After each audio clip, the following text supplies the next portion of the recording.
Hi, everybody, and welcome back for another chapter of Sri Nisargadatta Maharaj's I Am That. And today we will be looking at chapter 70. God is the end of all desire and knowledge. God is the end of all desire and knowledge. Thank you, Nisargadatta, for your words. Where are you coming from? What have you come for? I come from America, and my friend is from the Republic of Ireland. I came about 6 months ago, and I was traveling from ashram to ashram. My friend came on his own. What have you seen? I have been at Ramana Ashram, and I have also visited Rishikesh. Can I ask you, what is your opinion of Sri Ramana Maharshi? We are both in the same ancient state. We are both in the same ancient state. But what do you know of Maharshi? You take yourself to be a name and a body. So all you perceive are names and bodies. Were you to meet the Maharshi, what would happen? Probably we would feel quite happy. We may even exchange a few words. But would he recognize you as a liberated man? Of course. As a man recognizes a man, so a yani recognizes a yani. You cannot appreciate what you have not experienced. You are what you think yourself to be, but you cannot think yourself to be what you have not experienced. Very good. To become an engineer, I must learn engineering. To become God, what must I learn? You must unlearn everything. God is the end of all desire and knowledge. You must unlearn everything. God is the end of all desire and knowledge. Just like the cloud of unknowing, you must unlearn all the knowledge that you have learned in the mind is relative knowledge. It's good for the world, but it's not going to tell you who you are or what God is. That must be experienced, shall we say, in the sacred heart of hearts. You mean to say that I become God merely by giving up the desire to become God? All desires must be given up, because by desiring, you take the shape of your desires. When no desires remain, you revert to your natural state. When no desires remain, you revert to your natural state. So right now, we are being invited to let go of all desires and fears. Just let them go.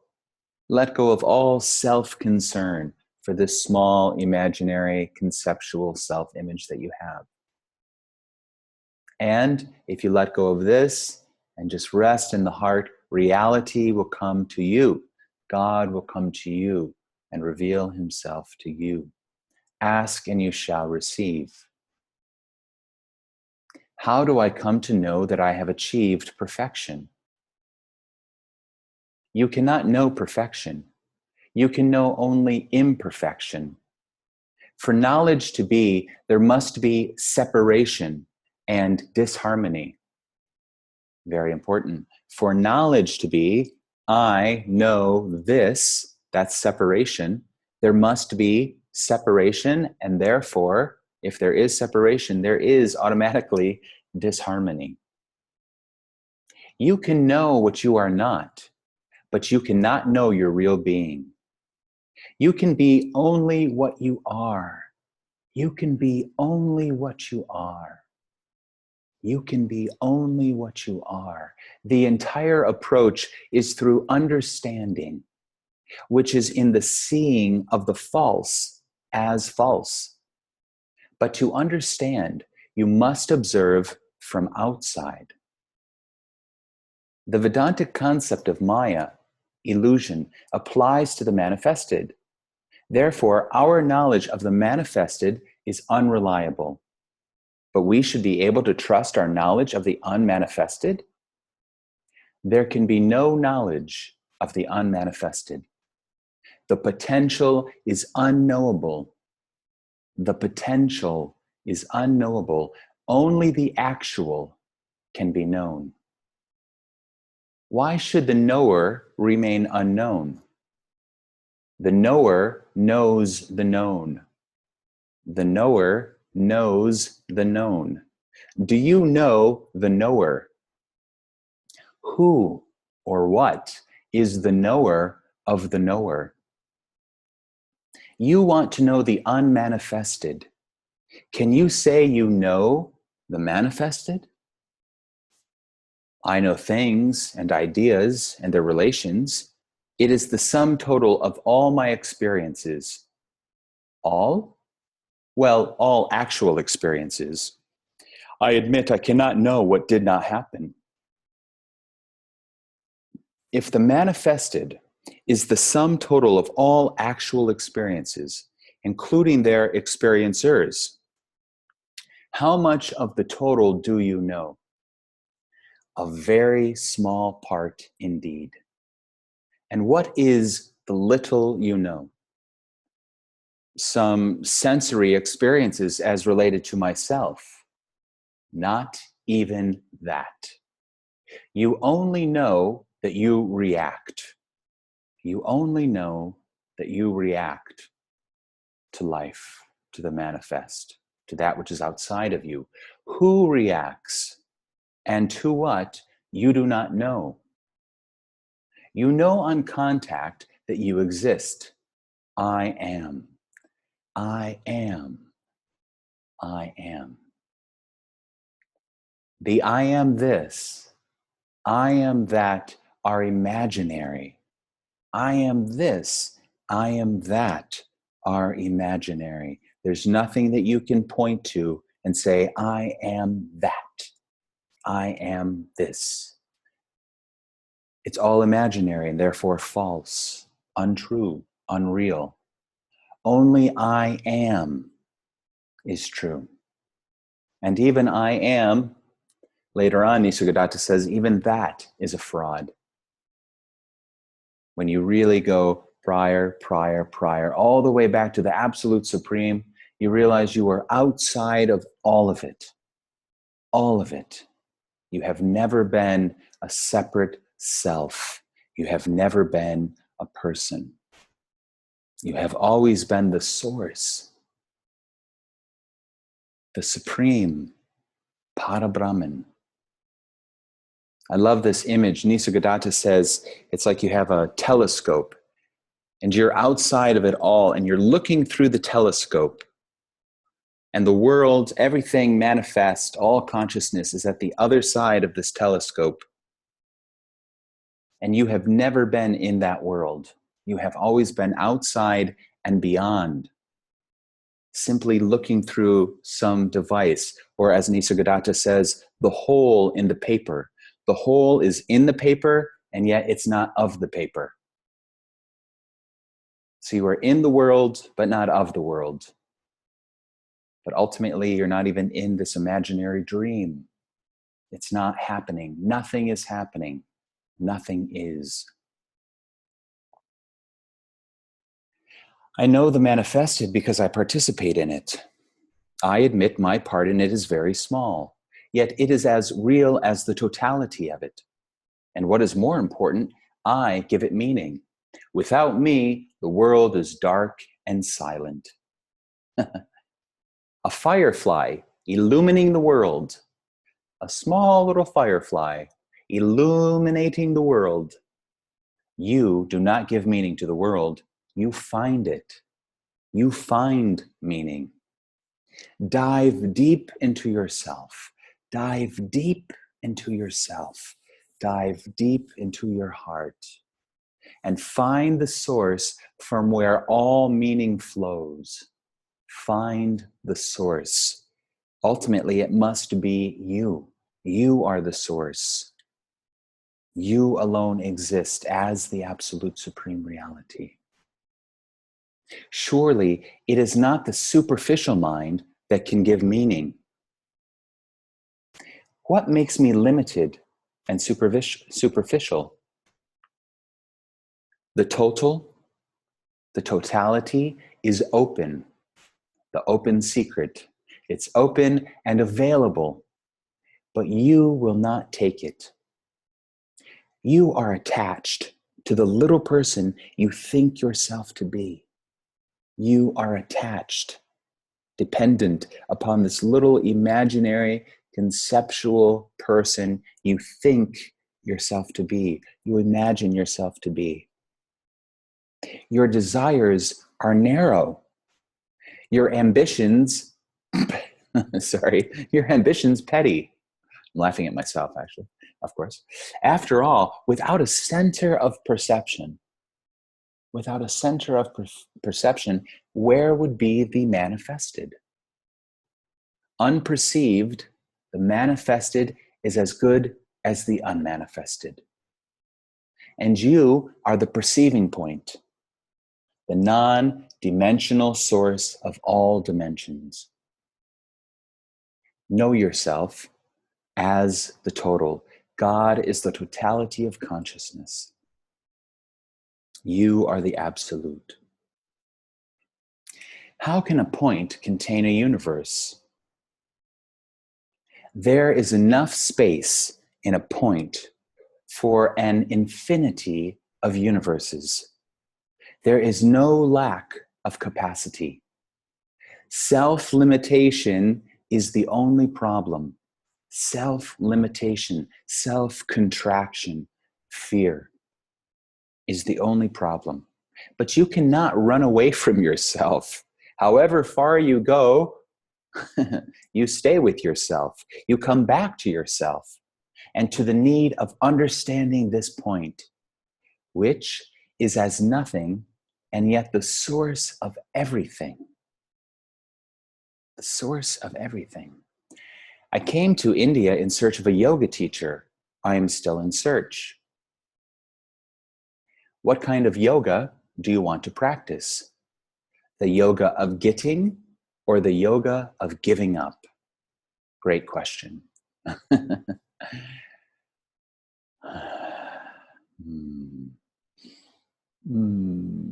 What kind of yoga do you want to practice? The yoga of getting? I want this, I want this, I want this, I want these powers, I want these experiences, I want this enlightenment, I want this, I want this, I want this, I want this love. So is it the yoga of acquisition, of acquiring more and more and more and more? Or is it the yoga of letting go, of giving up, of surrendering, of giving generously, giving away everything? Because remember, you can only lose what you're not. The more you give, the more you receive. The more love you give, the more love you receive. But more importantly, what he's speaking about is giving up the false, giving up the false image, giving up the conceptual, imaginary self, giving up desires and fears, giving up self-concern, giving up everything. God, take away everything and let only you remain. God, take away everything in my life and let only you remain. God, take away everything in my life that no longer serves me and allow only the truth to remain. Allow only Parabrahman to remain. Don't they come to the same in the end? How can they? One enslaves, the other liberates. The motive matters supremely. Freedom comes through renunciation. Freedom comes through renunciation. Give away everything. Renounce everything. Most importantly, renounce the self, the individual, seemingly separate person, the phantom, the pseudo-self, the ego. So many names for this illusion, this process. The brain, remember, the brain creates a sense of self. It's just a sense of self. There is no actual entity in the human body. There is no separate self. So let it all go. Let it all go. Be free. Freedom comes from renunciation. Take away everything, God, and let only you remain. All possession is bondage. I want this, I want that, I want this, I want that. Before you know it, you're full, but full of things, not full of yourself. Ironically, you become full of yourself by giving away everything. By becoming completely empty, remember the cup of water, you pour out the water, and automatically nature fills it with emptiness, but a full emptiness, a spacious emptiness, a divine emptiness, if you will. Let go and let God. Let go of the little self and make room for the vast, universal self.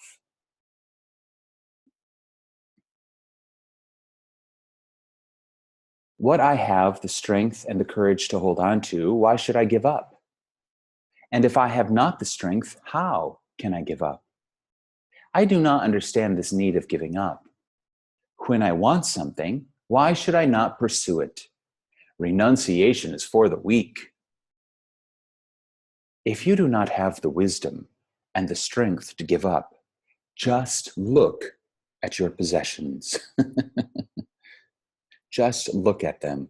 Your mere looking will burn them up. Look at the possessions. Actually, if you really look at the possessions, you see that they are not you. You do not really have them. They are simply here.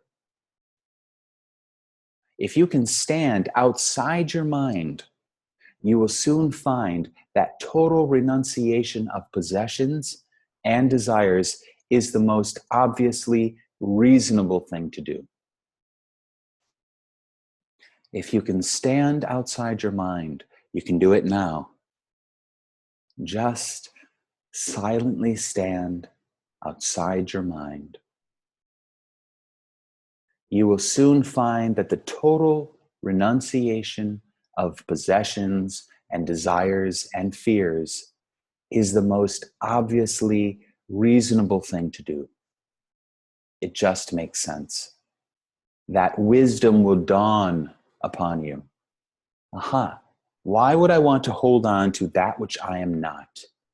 Why would I want to treasure the false when I can have the reality, the totality, the supreme, the divine? You create the world and then you worry about it. You see, the mind loves to create problems and then try to find a solution for those problems. But just stop the whole process. Take the problems and the solutions and let them go. Let them dissolve. Let them dissolve in love. Surrender everything to God. God is always saying, beloved, let me take your problems, what you think are problems, and I will burn those problems for you. Shiva and Ganesha will remove the obstacles and burn the problems. It's not for you to do, actually. Just let them go. Just like this, open the hand and release. Open the hand. God, take away everything, God, so that only you remain. Dun, dun, dun, dun. Becoming selfish makes you weak. So this gentleman said, renunciation is for the weak. Nisargadatta says, becoming selfish makes you weak. Because the more selfish you are, the more worried you are, the more self-concerned you are, the more you have to worry about those things that you are trying to hold on to, and it weakens you. You're wasting all of your energy on all of these false possessions. If you think you have the strength and courage to desire, it is because you are young and inexperienced. Invariably, the object of desire destroys the means of acquiring it, and then itself withers away. It is all for the best, because it teaches you to shun desire like poison. Strong words. It teaches you to shun desire like poison. Pretty clear. Desires, fears, do not ingest them. Do not be consumed or possessed by desires and fears. I want, I want, I want, I want. I'm afraid, I'm afraid. Both are false. Both are false. Awareness, remember, pure awareness. What does pure awareness want? Nothing. What does pure awareness need? Nothing. What is pure awareness afraid of? Nothing. Because awareness is nothing. Awareness is zero, as Muji, I believe, says. So anything, anything times zero is zero. So anything that comes in contact with zero, it becomes zero. So remain as nothing, as no thing, nothing perceivable, nothing conceivable. That total emptiness, which is fullness. Nothing is. Remain empty. Don't try to know. Be open, spacious beingness. What you need to know, you will know in each moment. But let go of desires and fears. Let them go. So easy. Bye-bye. Let them float away. Let them float away. If they keep appearing, just simply turn away from them. Find the space which is in between the desires and fears. That space is always present. The awareness is always present. Reside there in the beingness, in the presence itself. I am that I am. I am, pure I am, prior to the words, I am.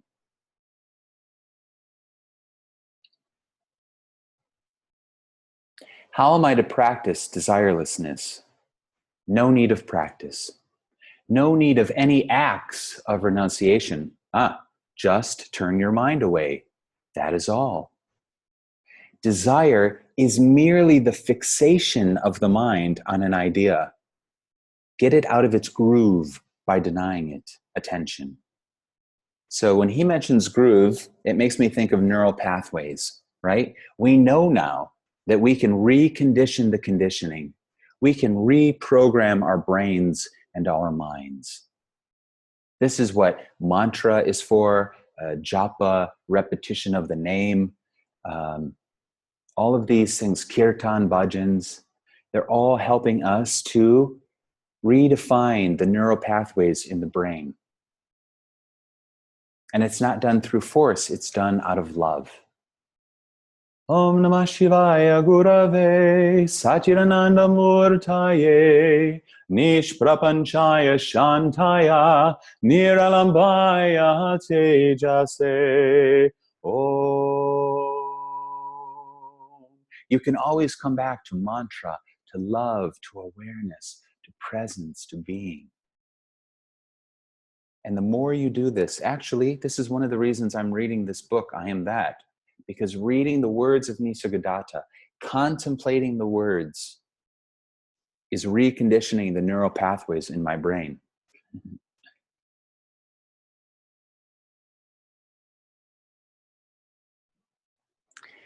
That is all? Yes, that is all.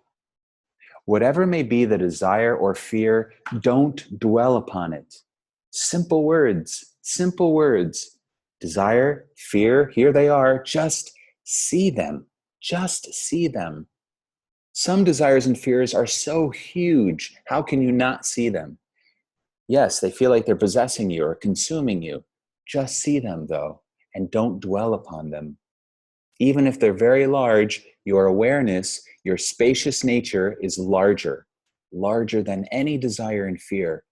The more you look at desires and fears, you see they just melt and dissolve and shrink until they totally disappear. And then only the emptiness remains.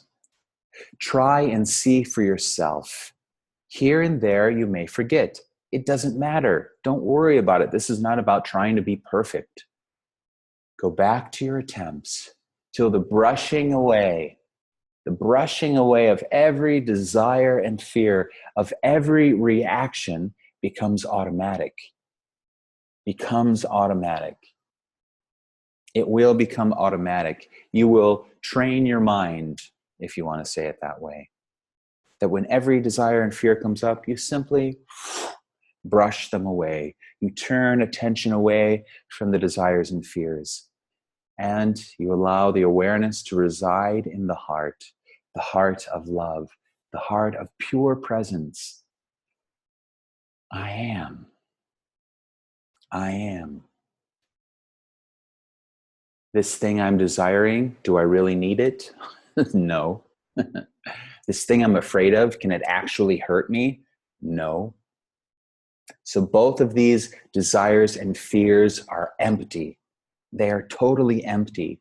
Continue to see that desires and fears are empty and let them go. Let them float.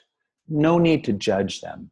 Don't judge anything. Just watch desires and fears float. And turn your attention away from them.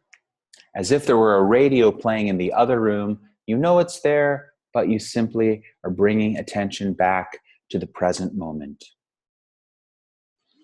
To the breathing. Inhale, exhale. Inhalation followed by exhalation. Belly, soft belly rising, soft belly falling. I am. Sensing the aliveness, which is always present, the beingness, which is always here, the awareness, which is always aware. Just rest, relax. You are not suppressing desires. You're not trying to push them down. You're not judging them. You're not trying to not have them. Oh, I don't want to have this desire. No, the opposite. See the desire fully. Wow, look at these desires and fears. Wow, look at this fear. I'm really afraid that this will happen. Or I really want this because I believe that if I get this, I will be happy is what it usually comes down to. If I get this, then I'll be happy. And if I stay away from this, I will be happy. It just comes back to pleasure and pain. We want pleasure. We don't want pain. We just want to be happy. Sounds cliche, but examine it for yourself. Is it true? I would imagine that anything you say, I want, even the truth, it's because you think you will be happy. I want God. Because you think you will be happy. You will be protected from your fears. I want the truth. I want enlightenment, liberation. Why? Because you feel like if I have this, then finally I can relax. Finally my desires will go away. Finally I will have that bliss and that love that I so desire. I will have pleasure and less pain. How can I live without emotions? You can have all the emotions you want. You can have all the emotions you want. Anger, sadness, fear, happiness, all the emotions. But, always a but, beware of reactions, of induced emotions. Be entirely self-determined and ruled from within, not from without. Don't be a slave to the outer world so that you're always reacting to something that's happening outside of you. Be self-determined and ruled from within. Merely giving up a thing to secure a better one is not true relinquishment. Let go of everything. Give it up because you see its valuelessness. If you really see it has no value, it has no meaning, it has nothing, it is empty. If you see the emptiness of all creation, you will not continue to desire it. You will see that it can't ultimately give you what you are. As you keep on giving up, you will find that you grow spontaneously in intelligence, wisdom, power, spiritual power, and inexhaustible love and joy. Inexhaustible. You will find the source of love, and that love will continue to emanate. And that joy, that bliss, the more you give up, the more you give up. God, take away everything, God, so that only you remain. Take away everything, God, so that only you remain. Take away everything, God, so that only you remain. Take away everything, God, so that only you remain. Now, of course, we could speak about this a different way too, that nothing has to be let go of if you see the emptiness of all creation. Just like you don't have to wake up from a dream once you realize it's a dream. You don't have to stop the movie once you realize it's a movie. Because that movie, that dream, that illusion no longer has power over you. You are free from its, let's say, negative effects. So, giving up everything doesn't mean you have to sell your house and go live in a cave. That's not it. It's about here. It's an internal job. It's about your mind and what your mind is attached to and what your mind is striving to get or desperately pushing away. But once you see that everything is empty, everything can be as it is. Nothing has to do anything. Nothing has to go anywhere. My house can stay here. My car, I don't have a car, but your car can stay there. You know, I don't have to give up my wife or my cat or my computer or my phone, but they no longer have power over me. I'm no longer attached to them, afraid of losing them, or expecting them to give me what I am. You see, a thing cannot give me what I already am, what I've always been, and what I always will be, which is that.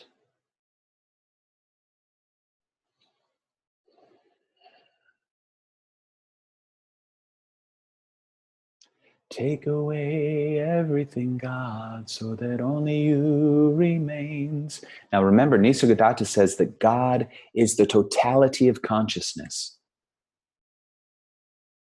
So what does it mean when I sing, take away everything so that only God remains? It really means wipe my eyes. Allow me to see God as you see and hear as you hear. Allow me to love as you love. Allow me to see what is true and allow me to see what is false. When I see that something is false, it naturally loses its power and hold on me. So when the false leaves, what remains is the truth. Then I don't have to search for the truth. The truth is already here. God, the totality, the absolute, the Parabrahman is already everything, everyone, everywhere, and beyond. Love says I am everything. Wisdom says I am nothing. And between these two, my life flows. Okay, thank you, Nisargadatta. Thanks, everybody. We'll see you again for another chapter of Sri Nisargadatta Maharaj's I Am That. Namaste.